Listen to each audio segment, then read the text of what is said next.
Okay, folks. Technical issue, technical glitch. We will fix that technical glitch and get us back into our interview. Apologies for that.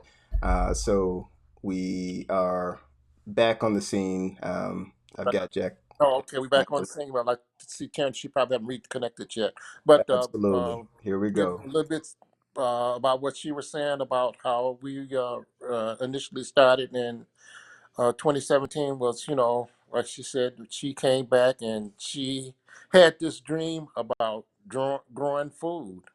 And I had never really gotten involved in gardening my own self. So it was just a new venture for me to really get involved with that with her. And so it was over the years, I have learned a lot about gardening and how much food, healthy food is compared to the food that you go to the local stores and buy. That food is sometimes 2 or 3 weeks old and has been moved from one place to another, and then to the local markets that are in the communities where there isn't that much fresh food. So it's been a pleasure for me uh, to experience this initial growth of seeing how the community that we're in now with the garden, how the people have come and really latched on to getting that fresh food. Collard greens, kale, and cucumbers, tomatoes, especially the green tomatoes. So it's really been a growth for me and that community, and to watch it grow and see how the people come out and really uh, you know let us know how much they appreciate us doing that, because initially they thought it was just something we were just coming in there and just going to try to make money and then get out of there. But everything that we did in the community was we gave it away. All that food that we grow, we just gave it away. Just put up a stand out front, and just people as they walk down the street would just grab the food that they wanted. Uh, um, and so that was really amazing and a blessing for that to happen, and to see the people really enjoy us doing that work in the community for them. Absolutely, absolutely. You're back, Taryn. I got your in full video, full face. So so Jack was just finishing out some of that story. Don't know if you want to put a fine point on any things that were unique to your mountain experience, and drawing that back into uh, into to Englewood. Yeah, no, I'm pretty. I could hear. I just wasn't able to speak or be on video. My dad covered the gist of it. Okay, okay, excellent, excellent. So so before we expand out into the core team, and I know that we want to that Getting Grown Collective is about the collective. So what is it about you, Tara, that inspired you to kind of move in this direction, right? What are there sort of unique drivers in terms of like who you see yourself as being in the future, or where you feel like you are going, that are like, hey, this is work that I want to do and spend a lot. I mean, you spent time since 2017. I mean, that's a course of like 4 years, and I know about being in a project long term. But what is it about you that's like, hey, this is something I want to take up? Yeah, so in that first year that we started growing, my life changed completely because of this relationship to the land. Let me know am I frozen, because I keep freezing on my end. I can Uh, see, I can I'm definitely hear good. and see you. Okay. Yeah. Okay, cool.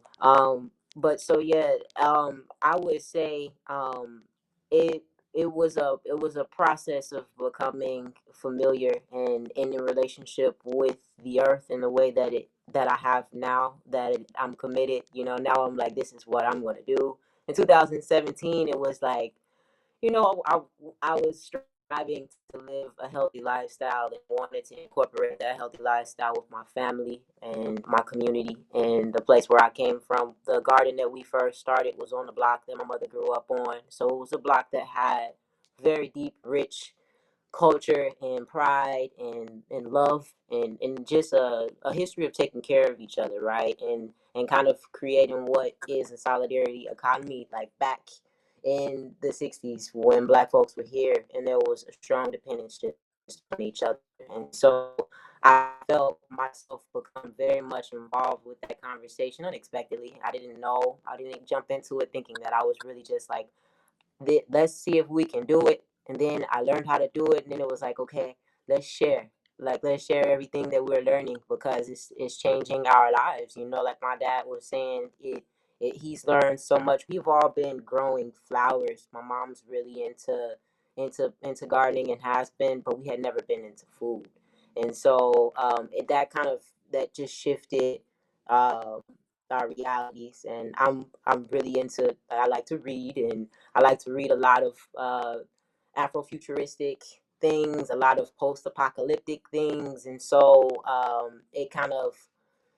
it all went into conversation, and it just made sense. And then on a personal tip, like I started working with gardeners, and so that had me working in 4 different schools throughout Englewood with young people, ranging from pre-K through high school, and so that just took my engagement to another level, because I've always worked with youth. And so um, getting grown collective really is a manifestation of that, of those generations intermingling. As I started with my parents, and we were very, very much supported by the folks that grew up on that block initially. So those are all baby boomers. And I knew if we said we were going to do a work day on Saturday at 9 a.m., they were going to be there. You know what I mean? And by the second and third year, that demographic changed to being teenagers that were there, before 9 a.m., like at the ready and getting the fire going and chopping wood. Like they just kind of got into the flow and into that connection that I had to the earth. And so that's kind of what's a common theme of everyone that is a part of Getting Grown Collective, like just very down to earth folks that are very interested in learning and otherness, and like very much putting ourselves out there for others. That's I don't know if that was an answer. I kind of forgot where I started, but yeah. Absolutely. Oh, yes, I see you about to drop jump in, Jay. Oh yeah, I was just about to say, initially with that, then we also got involved with the little village, organizations over there, and we learned a lot with our interaction with the brown community. That they are pretty much on the same ideal that we have, about food. They want to see healthy food grown within these communities, and that has really spread out a lot that I have noticed thus far as in the food industry, or I would say the food agriculture, where everybody is trying to grow food here, rather than trying to import all that food. So, so this organization, Getting Grown Collective, as you mentioned earlier, it's been around for 4 years, and initially, I think a lot of people had an idea that it wasn't going to last as long as we have, but we have managed to uproot and re revitalize someplace else because of the land situation in the city. Hmm. So, Yeah. but So But I think I want to, I was going to pitch one more question, and maybe I'll let you finish your thought. But I am, I too am a father, of a sprightly young person, presently about to turn 19, who comes to me with, crazy wild imaginings, every other day. And so, I'm just wondering, since this is a generational effort and, rooted in this sort of familial relationship you all have, what were your thoughts when this idea came, or, perhaps this is maybe rooted in the relationship you all have always had and you've always supported Taryn's visions and dreams. So just, what were your thoughts when like this idea comes to the table and you're like, you know, I want to get involved in this another one of these crazy dreams. So, well, my initial thoughts was, first of all, we were just happy to get her back home, but we have always supported Karen and all of her ambitious dreams and ideals and everything that she wanted to do to try to develop herself, as long as we saw that it was positive. mhm, Because we never got involved with her trying to do anything negative, because that would be, that was being harmful to herself. But everything that she came to us was about something positive, working with young people, trying to get land, trying to grow food, trying to help young people, trying to develop not only herself but them also. And so that was really something that we as parents, we we wanted to support her as much as we can when she came to us with this ideal, because she was in California and she called me and was talking about this dream. And, it just happened we were able to get a couple of lots in Englewood to make her dream start. mhm, And so from there, it's just has started to build its own self. And the most important thing about it that I really liked, that the way she approached it, it wasn't about money. mhm, Everything she was dealing with, it wasn't about trying to make money or trying to be famous or anything. It was about trying to give her service to people in the community. And that's where I think that that was my main, uh, that really made me feel good about what she was doing, because she wasn't focused on money. She was focused on giving service, not only, not only for herself, but for the community. mhm. So, tell me the origin story of this name, Getting Grown Collective. What kind of sparked the thread that becomes this name, and then I want to get into a little bit more about that core team and that collective, that community that you all are building there. Uh, funny. So, getting grown actually comes from CeeLo. CeeLo has a track. I forget the name of the album. Um, but the name of the song is Getting Grown. And it just really, it's an album I've loved since it came out in the early 2000s.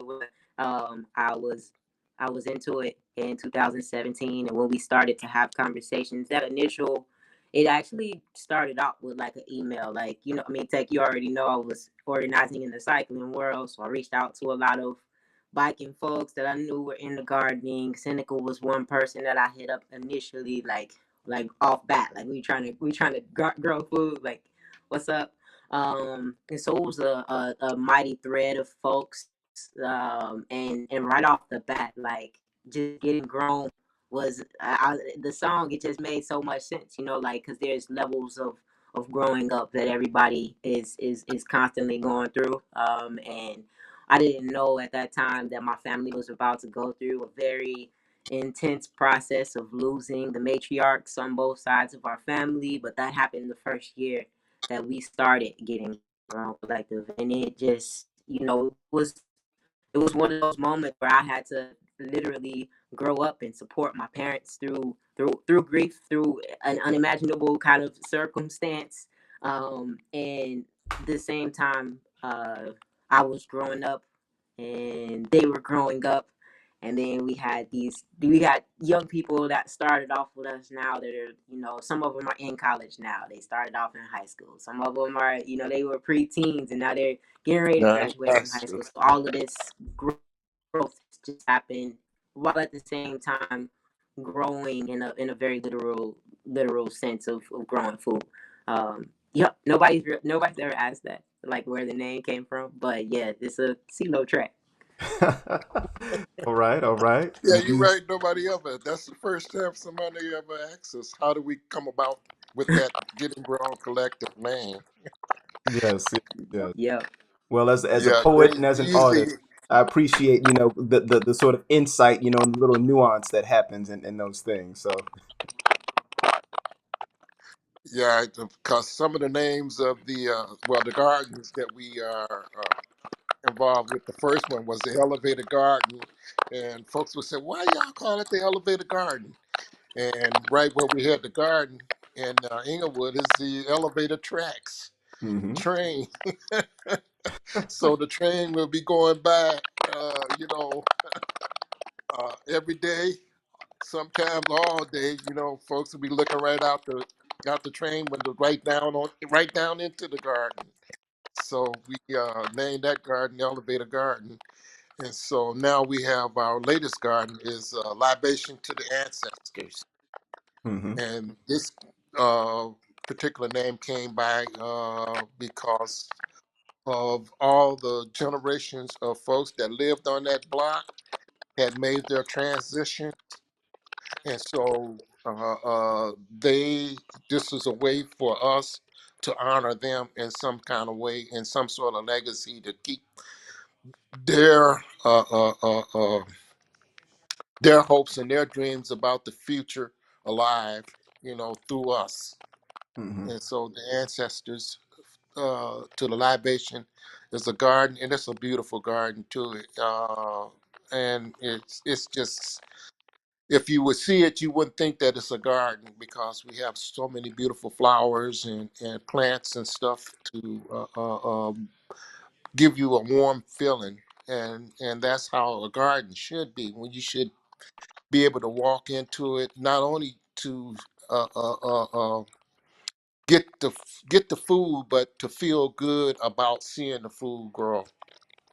hmm Yeah. So talk about this idea of the collective that you all are building. I'm very interested in this idea that collectives are about communities coming together and making decisions, working through challenges, working through problems. And I'm very keenly aware of like how facilitation factors into that, whether it's like groups self-facilitating into those decisions, or whether it's like someone who's actually helping to facilitate things happening in a space. So how do you all see this notion of the collective, and what work has been done to kind of bring that collective together around this process and this project? Yeah, so we actually organized in a very fluid way. In all honesty, like we just kind of set up times where we meet, and the pandemic provided a very strong excuse for folks to jump in on Zoom calls. So I feel like our meeting attendance has been way more what's the word, efficient via Zoom than it was when we were doing it in person. Because you just all you gotta do is hop on the phone, and so it actually, our meetings and our decision making was very much like, I don't know, like family meetings, so it's kind of like, it very much like a Sunday dinner vibe. It just what we always check in with each other, and literally just lay out what it is that we all think needs to happen, and then people step up or step back. It has really been, we don't have any formalized processes.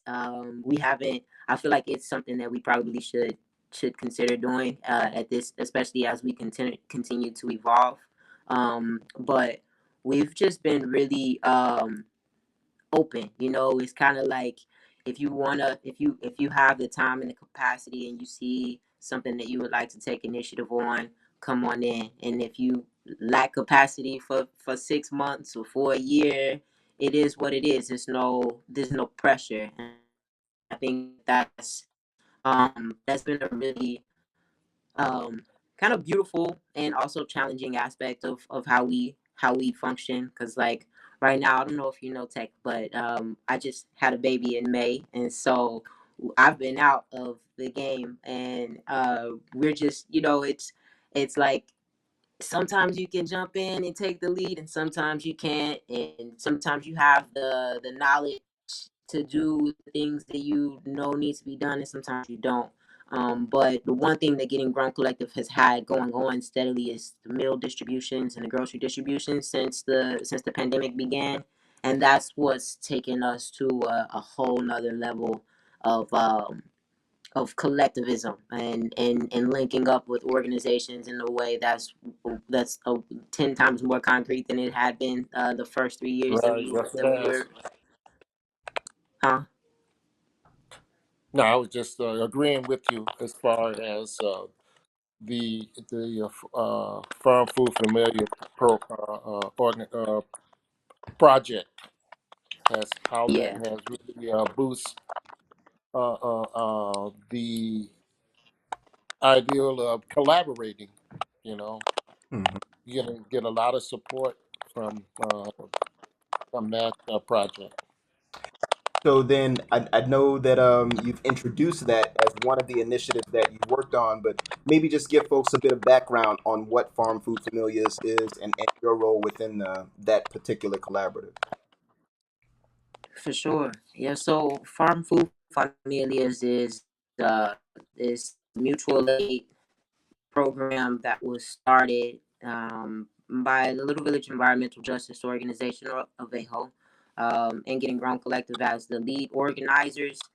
We first partnered up with Chef Fresh from Fresher Together, and with Roberto Perez, who is with Urban Pilon, um, to to get out as much meals as we could. So, long story short, in Getting Grown Collective received the grant with Chicago Safe and Peaceful Communities with Chicago Community Trust, and portion of those funds were going to be for a program that we used to do called Elevated Healing, where we would have doctors and CPR training, etc.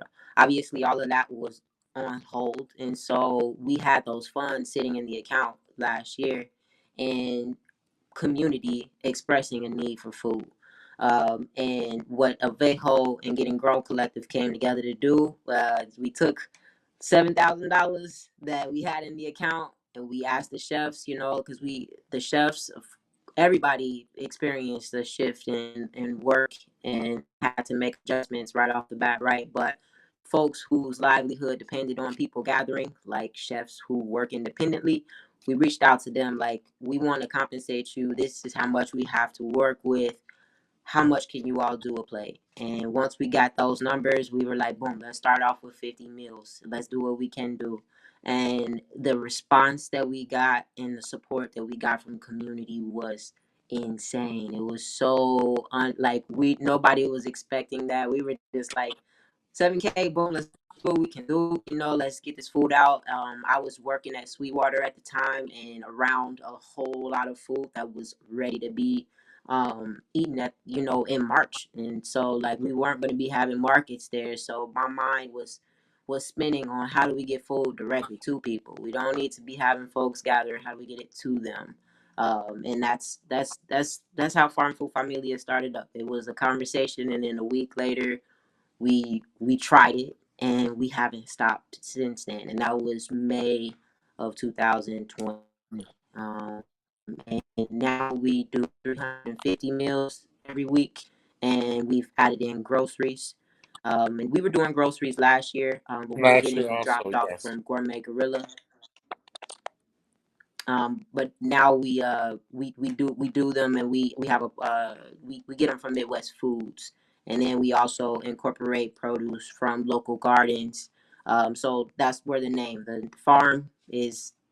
We get in produce mostly for nonprofit organizations who are growing food anyway, but don't have necessarily people to get them to. They're not selling it, but it's stuff that's growing and people need to be eating it. So folks like Urban Canopy, Gardeneers, Windy City Harvest. They are providing donations, and then since we've received a really good response in terms of donations, we've allocated funds to go to BIPOC owned and operated farms for produce from them as well, for both the meals and for the groceries. So that's farm food for me. It's been a beautiful, beautiful care project, and at this point, it's being primarily led by folks that are 21 and younger. It's so amazing just to see that it started from that conversation, and they've just they they like I said, like they would show up before 9 a.m. on us, like these are some ride or die young people, and I'm just so honored to know them, and especially even thinking about how we want to reimagine the future, and them being a part of that conversation with such caring hearts. It's like, oh my gosh, everything. And that's what you call collaboration. Getting help from everybody, Oh yep. So and everybody just contributing to trying to help each other, develop all the, organizations that are in the Englewood area and Little Village, you know, that's why I mentioned earlier about the black and the brown community working together. We work together, we can get things done where it's not being uh, um, presented to us from another view. It's been done. It's being done from within the community, by the community, and for the community. Mm. yeah, and I failed to call out the other two chefs. So we started off with just Chef Fresh from Fresher Together and Roberto Perez from Urban Pilon, but then we also have Amori Sofrito, who makes all of nothing but vegan meals. There's vegan options for folks, and then Kwamina, Chef Kwamina from the Let Us Breathe Collective is one of our chefs as well, and Let Us Breathe and Breathing Room was such a tremendous blessing to our organizing for Farm Food Familias. They provided a space for us to just distribute meals from in those building days, and just seriously like an incredible like volunteer support, because it was very important for us to make sure that the meals got to people, which is, a lot to get. I'd say we have at this point it's 100 stops, about 100 families that are receiving those 350 meals. So that's 16 drivers. It's a lot of people that are involved, and so it's nice to have. And then like the grocery boxes, we're doing 225 of those, and so like though that's a lot of moving parts. Getting Grown Collective is a small group. We're very, it's like I said earlier, it's kind of like if you have capacity, you jump in. If you don't, you don't. And so all of the support that we've been receiving in terms of drivers has been instrumental in making sure that Farm Food Familias runs. And so Mm. that's the Vejo's following, that's Getting Grown Collectives following, and all of the organizations that have been uplifting us. That's what's been making it happen. Yep, and some of the areas that we service is Little Village, Englewood, South Shore, the back of the yards, uh, just pretty much uh, all over the city. Mm. Yeah, yeah, and you all have mentioned lots of my favorite chefs. Irving Malone, of course. With the fresh, the local sazon. And all of your seasoning needs. Kwamina, I used to do a lot of catering at Let Us Breathe Collective for the event space. So I had a lot of that cooking. Amoy Sofrito. I'm not gonna say single-handedly reactivated my love of pocket foods with those empanadas, those black bean empanadas, but certainly that's there. And fresh from the Healthy Food Hub days, used to do some lots of cooking for the Healthy Food Hub. So yeah, all the good chefs in there. So I appreciate that. Um, One thread that I want to just kind of speak on is that this thread of solidarity. So I've been talking about solidarity economies earlier, and I'm hearing lots of solidarity threads here. You talked about Black and Brown solidarity. There's maybe multi-generational solidarity, the solidarity with food insecure and maybe financially insecure communities. There's some solidarity with people of different skill levels and experience levels. So how do you see, do you think about solidarity in the context of the work that you all do? Is that like something that's at the forefront of the conversations that you all are having as you are building out the collective? You want to answer, Daddy-O? Well, I can just say that it's just part of our natural freedom of moving. That's how we operate. We operate with trying to bring more people into what it is that we're trying to do to help other, help the community to develop in whatever way it can. And right now, our main focus is trying to reach our young people, to get them as young as possible, and get them visualizing where the food comes from that they're eating, and that eventually the way this world is shaping out, and things are going, uh, um, food is going to be something that's going to be scarce. And so if you don't know how to grow the food, then therefore you won't have food to eat. And then you'll be doing other things to get food to eat. So yes, solidarity, trying to get people to visualize what your visions are. Usually is the same focus that they're on, but they're just coming about it in a different direction. Most people are the way things are in life are, their focus is on trying to make money, you know. And our organization is not really, we're not really about trying to make money. Yes, we need money in order to make things happen, but our main focus is not the revenue. Our main focus is the service. It's to get the find places where we can get the the food and stuff and give it to people. And once they know that, then they will come back and be more considerate about what we're doing to try to help us improve to improve what we're doing.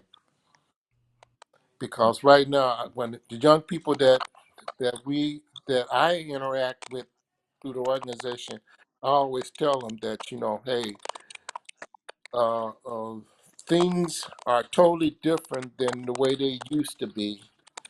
You have to really, now young people have to think out of the box. They can't think about the way things were before, because it's not going to ever go back that way anymore.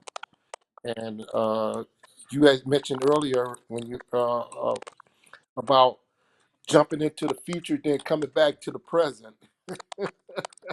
And so that's kind of like thinking out of the box. You got to think way ahead about what it is that you want to go, where you want to do, and then what it looked like when you get there. And then once you get there, now you got to come back to reality. Now now what do I got to do to get there? If I have to get someone else to be a part of my dream to help me get into that future, that's been part of life. How life is taking us in this world.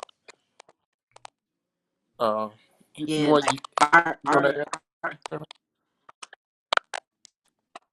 yeah, I was just gonna add in like our original mission statement referenced getting prepared for an unpredictable future. And so Mhm. that's pretty much where, like, I would say, like, the heart of what connects us all is that we all acknowledge that we might wake up next week and the internet and electricity and all of these things that we depend on so heavily just might not be there. And so, what is it that we have in place? You know, are we connected to each other? Do we know where our elders live? Do we know where our immunocompromised folks live? Do they know us? Can we, will they trust us in the crisis situation, and we can make sure that they're getting the needs that they have met, and we are able to do that because we are training ourselves, we are practicing how to build together, how to grow together, how to work together, how to talk to each other. You know, I think that's kind of the the nitty gritty of what's pushing us, and like really acknowledging like indigenous practices that look 7 generations ahead, and like being serious about that. So if we want to prepare for 7 generations ahead, what do we really need? What infrastructures do we need to set in place now so that 2 generations from now, if shit hits the fan, that's not something that they have to figure out. They don't have to figure out how to set up the infrastructures because they know where the soil is Right, healthy in the city. right. They Mhm. know how to identify native things that they can eat that'll sustain them, and they can share those things with other people. That's kind of um, the at least like the ongoing kind of just like it seems like, like it fictional, right? But it's like my dad said, like things now are so different than they were 50 years ago. We can attest to how things were different when we first met each other like 10 years ago. And so it just it just that yeah, that's I wanted to just add that in. Yeah, yeah. That's really you've resonated. You've actually struck a chord with the intersection of the Healthy Food Hub and Black Oak Center, because Black Oak Center's original mission statement was about peak oil and was about an energy descent. You know, they were like, look, I mean, 10 years out, that Baba Fred talked about in our conversation that he had just read Richard Heimberg's "The Party's Over," and in that Richard Heimberg is like talking about this future where like, yo, I mean, oil is dead. Like there's no more oil, Yep. and I mean, although we struck a hole in a mountain and like found some more oil, it's not like we gonna keep getting that next stroke, but we gonna keep trying because Mhm. we dependent upon it. But yeah, in this future context, certainly, how are we thinking about that, and that's certainly something that we talk about in the Solidarity Economy 101. Just this notion of like, what are these structures? So I really appreciate what you all have shared in terms of like you struck upon Jack struck upon one of my favorite facilitation methods, which is back planning, which is like going over to this future thing that we think what's our big outcome, and then let's write the implementation steps backwards to now, Mhm. and then Yep. I mean, yeah, figuring out from there like, okay, well, this is what we got to do, right, to make this happen. So yeah, I Right. appreciate that. I appreciate all of that. Um, Yeah, I appreciate that too, also, because like I said, when I heard you talk about that really makes a lot of sense. Dream ahead and see what the future is like, and oh man, and then wake up and come back to reality. Now that's so beautiful. How do I get there? yeah, What do I do? What did I do to get to that place that I was there that was so beautiful 7 years ahead? So you got to absolutely. start early. Visualize it, what it takes to get there, and you can't do it alone. You're gonna have to do it solidarity. You got to bring more people with you, more things to make that happen. So I appreciate that insight from you. That just opened up something in my mind. Excellent, excellent. So what I want to angle us towards some closing or final thoughts. So just we've had a really important conversation around the history and the legacy, or well, the history and the present legacy of Getting Grown Collective, and some of the aspirations that you all have towards the future, towards that 7 generations ahead. One thing we didn't strike upon was the Sankofa part. So that was one conversational topic that you mentioned wanting to touch upon. I see that, it's like a bookend. There's Sankofa and there's 7 generations, like they right there on either side of the table. So just if you want to just ground people in how Sankofa relates to the work that you all do. So just and for those who are not familiar with Sankofa as the framing, this a bird, looking backwards, at its tail as it's sort of moving ahead. But you all can kind of ground in how you came to that speaking point, and why you wanted that to be a part of the conversation. Oh, so Uh, Sankofa and 7 generations ahead, like you said, they link to each other, but in a very literal sense for Getting Grown Collective, and especially our co-founders and our connection and relationship to Englewood and to the block of 63rd and Morgan where we're based. Um, you know, we are literally like continuing the conversation, continuing the work of so many people that lived on that block, that were some of the first Black people on that block and in that neighborhood, that were invested in making sure that the block was taken care of, that everybody was taken care of. And, um, by my mother is very much a part of what we're doing, and her twin brother was a part of the Black Panthers, and my mother was as well. But his main role was he would bring produce to the block. He would bring produce to the block every week, and I didn't learn all of this until we started to grow food. And people that were his friends, because he's been deceased since 2008, so he's not been a part of this conversation, but his work and his energy and heart is so much a part of it, as well as so many other folks that are from that block, that have grown food, that have grown community, that have grown family, outside of their blood, by just being present there on that block. And so that's where Sankofa comes in for us in a literal sense, with the work that we're doing there, but then also on a grander scale, as Black people growing food in this country, we're calling into so many ancestors that have. This is what we do. Ancestors going back to Africa. This is what we do. We care for the land, and the land has cared for us, and that's something that I feel is a lesson that, or rather like a calling that, a lot of our peers um, have shifted away from, have forgotten, or have belittled. And so that's what I especially like working with young people in the garden. Like their first thing is like, like this slave work. Like, I'm not trying to be no slave, but I'm like, but my guy though, like, go back further than slavery. Like, this is what we've been doing. This is how we take care of ourselves. And I like, that's and I also wanted to show my little Sankofa tattoo. Can't see it. It might be Just a bit. scrolling. Yeah, okay, we see it. Absolutely. Got it in focus. Got the seed yes. in its mouth, right.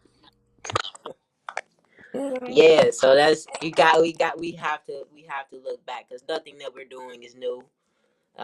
Nothing. We're not inventing any wheels here. And so if we just look back and take note of what those before us have done, we should be cool moving forward. Hmm. Yep. And food is the main conversation to everything in life. If you don't have food, guess what? Life does not exist in your world, Yes. because you can't eat anything else. So that's how I feel about it. Food uh, have all kind of conversations. Food brings all kind of people together.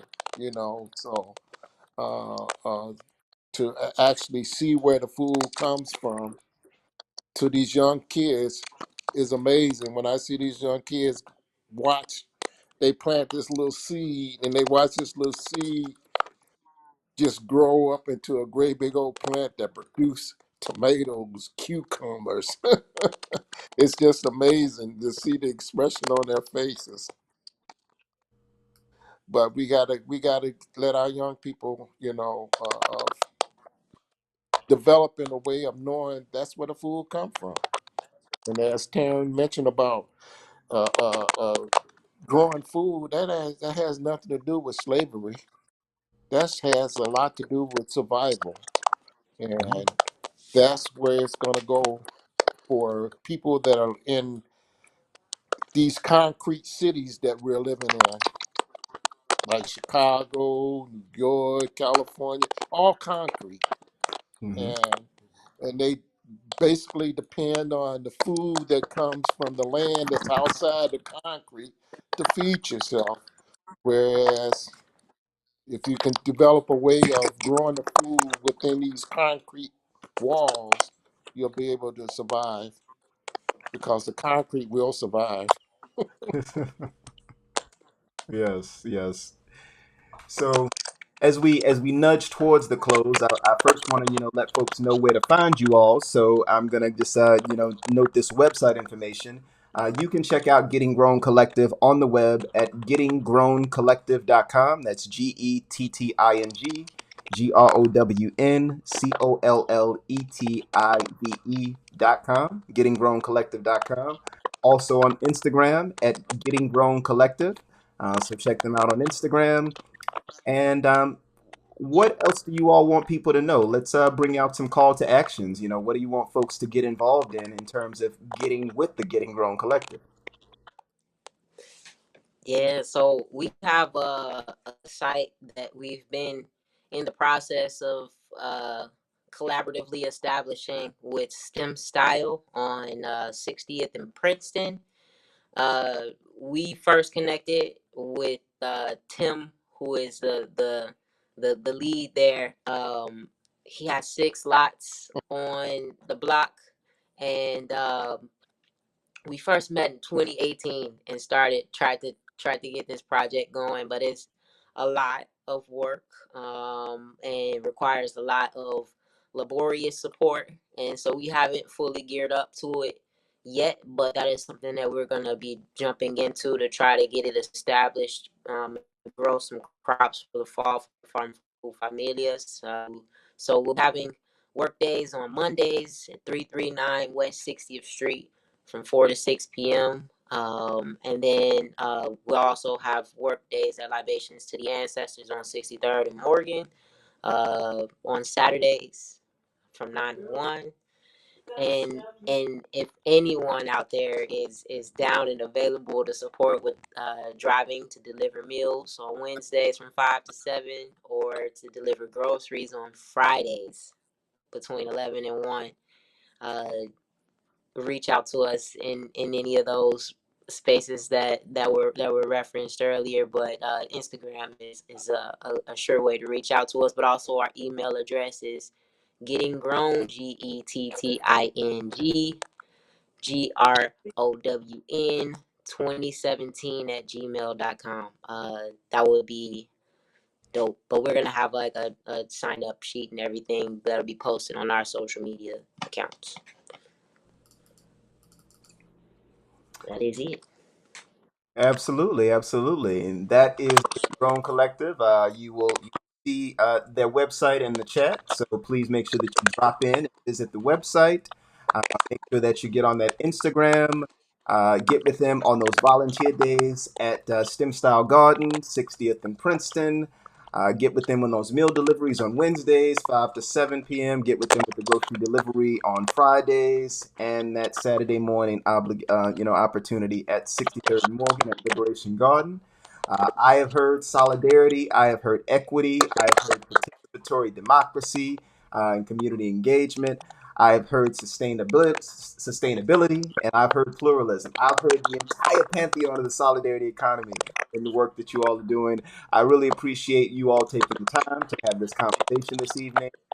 Ultimately, the Ujamaa Hour is about these projects that are engaged in. And even if they don't see themselves as economic projects, you all are advancing a vision of an economy that is shared and that is broad and that is communal. And I appreciate the work that you all are doing, and I really thank you for your time. We appreciate you for doing what you're doing to make it to make the communities aware of what it is that these organizations are doing out here. And if we can all get together and collaborate and throw all our resources that we have, because each organization has a different resource that can help the other organizations move forward, and so we just got to be able to have some sort of bridge to bridge all that together. And so we appreciate your program and doing that and helping make not only Getting Grown Collective organization a better and stronger organization, but the other organizations that are out there also that are following you. So kudos to you and everything that you're doing. Thank you very much. Much appreciated. And with that, yeah, I bid you all good night. I look forward to jumping in, on some work with you in the future, and having more of these conversations. And yeah, and seeing you out in the world and in the networks and the USANs and all of the places where us land workers and cultural workers gather. Yes, yes, yep. And that is really a good thing that you mentioned about the wards, those 50 wards that you're working with what they're doing with the mapping and everything. Keep that up. Yes, yes, Make yes. that make the communities aware of what their aldermen are doing and not doing. I will punctuate that. Englewood, one neighborhood, four aldermen. Injustice. Woo! It's injustice. So, Injustice. Okay. yes. All right. Be well. Okay. Good night.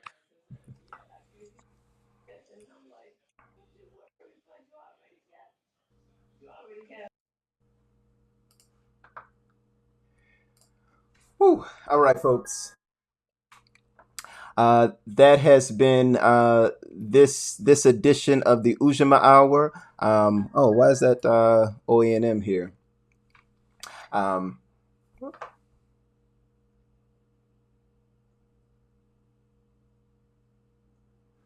Yeah, that has been tonight's edition of the Ujamaa Hour. We're looking forward to another set of segments next month. So make sure that you join us. Check out that schedule that we've got coming up for next month. So for next month we've got Siobhan Evans of Play Cousins Collective. That's our August interview on August 9th. For our September interview, Hafida Akwe, People's Hub, is going to be jumping through. October 11th, Lee Jordan of Black Yield Institute. So Black Yield comes back to us once again. In November, Lex Barlow of the Central Brooklyn Food Co-op. And then in December, I think we're going to have Aya Nicole Cook of Haji Healing Salon, who's going to be dropping in with us in that segment. So be sure to check us out. We've got more interviews, more segments coming up this year. We've got more of the folks who are building and developing solidarity economy initiatives, who are building and developing the Black social solidarity economy through practice, through community, through conversation, through dialogue, through governance, through shared governance and participation. This is the work that's happening. This is the work that Ujamaa Hour seeks to cover through intimate, informal conversation. Ultimately, all of these things happen in the space of intimacy, and in the space of informality, because that is where tremendous change has always happened. You know, that change generally gets translated into formality, gets translated into formal governance. Oftentimes it gets adopted or co-opted by governance, but in the space of intimacy and informality, that is where the change begins, right? that's where the experimentation happens, the rough, deep corners and edges of experimentation that is then shaped and molded and, and brought and given a broad finesse by more formal institutions, whether those institutions are academic institutions, governmental institutions, private business, private firms. But it is in this space of community, in intimacy and informality, where we build these solutions that are going to take us where we want to go. So I appreciate you all for joining me this evening. This has been a very dynamic conversation. I look forward to you joining me in August for that next conversation with Siobhan Evans of Play Cousins Collective. And until then, I send you peace, love, and cooperation. I'm in solidarity with you all. Good night.